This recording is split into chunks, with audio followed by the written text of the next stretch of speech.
It's been 1 year since the war against Iraq began, and all last week there have been re-examinations. Among the names that have reappeared is Nayirah. It's been said many times, in war, the first casualty is truth. Does it apply to the Gulf War? The fact of Saddam Hussein's aggression is beyond dispute. But what about the campaign to commit American troops to liberate Kuwait? To get Americans, perhaps any people, to support a war in a place millions barely heard of, certain buttons must be pressed. In the run-up to the Gulf War, one image, one presence touched American hearts and minds like no other. It was this 15-year-old Kuwaiti girl identified only as Nayirah. Mr. Chairman and members of the committee, my name is Nayirah, and I just came out of Kuwait. While I was there, I saw the Iraqi soldiers come into the hospital with guns. They took the babies out of the incubators, took the incubators, and left the children to die on the cold floor. It was horrifying. Nayirah was testifying before the Congressional Human Rights Caucus, but in fact, she was testifying before the American people, and her story mesmerized the nation and the world. Dead babies, brutal, pillaging Iraqi monsters. It was powerful stuff, according to Congressman John Porter of Illinois, co-chairman of the caucus. I got feedback from the president. I happened to be over at the White House the afternoon, later in the evening, after the afternoon of the hearings, and the president said that he had seen it on CNN, and that he was shocked at some of the things that he had heard. And they were thrown out of the incubators. President Bush repeated the incubator story at least 10 times in the following weeks. Babies pulled from incubators and scattered like firewood across the floor. There was plenty of evidence of Iraqi brutality, but the incubator story became almost a rallying cry.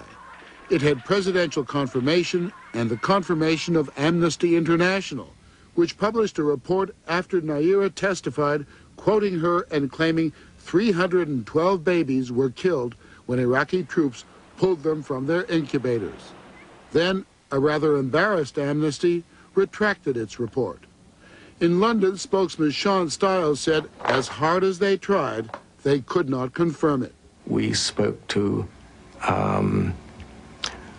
well over a dozen doctors of different nationalities who had been in Kuwait at the time, and they couldn't stand the story up, and it became quite clear to us that credible medical opinion was that this didn't happen. And it wasn't just Amnesty International.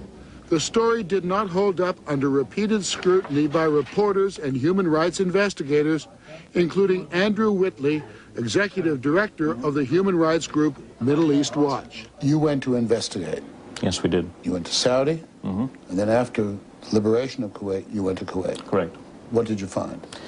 We went straight to the hospitals. We were particularly concerned with going to the maternity hospital at the Al Sabah complex. This is the largest hospital in the country, and it's a hospital that has perhaps half to two-thirds of all the incubators in the country. Did Iraqi soldiers remove babies from incubators in order to steal the incubators? No, they did not. Not at all. And what about the El Adan hospital that Nayirah talked about, where she said she saw babies removed from incubators? The Adan hospital, my colleague, who is a native Arabic speaker, went along there and interviewed the doctors, and he was able to speak to people who said that they had been on duty at that time and that this incident didn't happen. But you're not trying to paint the Iraqis as being saintly soldiers. There were atrocities. There were very many atrocities, and the atrocities were largely committed by the secret police units. That happened? Yes, for sure. But babies and incubators? Did not. If it didn't happen, where did the story come from? We can't answer that. We can tell you about Nayirah. She was no ordinary witness. She's a member of the Kuwaiti royal family, related to the Emir of Kuwait. And when she testified, her father was sitting close by. He's Sheikh Saud Nasir Al Sabah, Kuwait's ambassador to the United States. Nayirah lives with her family in Washington, D.C. Her true identity was not revealed until John R. MacArthur, the publisher of Harper's Magazine, got suspicious and started sniffing around while working on a book called Second Front, about propaganda in the Gulf War. So I set out to try to find out, like any reporter does, and I started asking questions, and I finally heard a rumor that Naira was the daughter of the Kuwaiti ambassador. So I used an old reporter's trick. I called up the embassy and I said, Naira did a terrific job at the Human Rights Caucus, and I think her father must be very proud of her. And doesn't she deserve her place in history? And the ambassador's secretary said to me, you're not supposed to know that. No one's supposed to know she's the ambassador's daughter. There were those who did know. Congressman Tom Lantos, co-chairman of the Congressional Caucus, knew, but he told no one, not even his co-chairman, Congressman John Porter. I did not know of it until about 10 days ago when it was brought up to me by somebody in the media. We spoke to Congressman Lantos through a telephone hookup to California. He says he kept Naira's identity secret to protect her family from Iraqi reprisals. Do you believe that she witnessed what she says she witnessed? I have never a personal knowledge of what a witness tells us, and at the moment, I understand some groups questioned her testimony. If in fact that is the case, if in fact her testimony should be inaccurate, then I believe we are owed an apology. I am owed an apology, the Congressional Human Rights Caucus is owed an apology. I haven't the faintest idea at this stage whether she was telling the truth or not. Today on Capitol Hill, Kuwait... We can only speculate on the effect of the mysterious Naira's testimony. Afraid to use her real name in case... We can't say for certain it was part of a massive campaign by the public relations firm of Hill and Knowlton to, in their words, get Kuwait's story out. Others might call it the selling of the war. Hill and Knowlton insisted on reading a prepared statement before answering questions. Hill and Knowlton has been accused of everything from helping start the war against Iraq to orchestrating false testimony before a congressional committee. And I want to say as forcefully as possible, these allegations are absolutely, unequivocally untrue. Laurie Fitz-Pagato, a vice president of Hill and Knowlton, was one of the executives who worked on the massive campaign for Kuwait. Americans didn't know where Kuwait was. They had misperceptions about the country. They thought the women couldn't drive. They thought there was no voting. They had no idea. Time magazine said it was... The women can't vote. Well, the women drive in Kuwait. Fitz-Pagato coached Naira in preparation for her testimony on Capitol Hill. I'm sure there'll always be two sides to a story. I believe Naira. I have no reason not to believe her. The veracity of her story was indelibly marked on my mind when I saw her and when I talked to her. I think the girl came voluntarily and spoke and told them what she actually saw with her own eyes. That's Naira's father, Kuwait's ambassador to the United States. He didn't respond to our request for an interview with him or his daughter, but he did talk to the Canadian broadcast Fifth Estate. Whether she was my daughter, my friend, or she was somebody else, I could have much more easily, if I wanted to lie, or if we wanted to lie, or we wanted to exaggerate, I wouldn't use my daughter to do so. I could easily buy other people to do it. Lying was not the issue, but buying was. Hill and Knowlton was paid $10.5 million by something called the Citizens for a Free Kuwait, which Hill and Knowlton and the Kuwaiti ambassador claim was separate from the government of Kuwait. Well, they paid that much money to a public relations firm because they are concerned citizens who happen to be in this country when the invasion took place. Actually, a document filed by the Citizens for a Free Kuwait at the Justice Department reveals there were a number of private contributions. $20 from a citizen in St. Louis, $1.50 from a doctor in Baltimore, $100 from Nashville. And then at the bottom of the list, a rather large donation, $11,852,329 from the state of Kuwait. How can you say you're not working for the government of Kuwait? Our client was Citizens for a Free Kuwait. Our checks came from Citizens for a Free Kuwait. Well, that's just I have no information about the source of their funding. That funding had one purpose: to get a lethargic American public to support intervention and a war against Iraq. And so the efforts were, what is it that we can do to emotionally motivate people to support actions through the UN or otherwise to drive them out? Dee Alsop works for a company called the Worthland Group, which was hired by Hill and Knowlton to see how well the campaign was doing.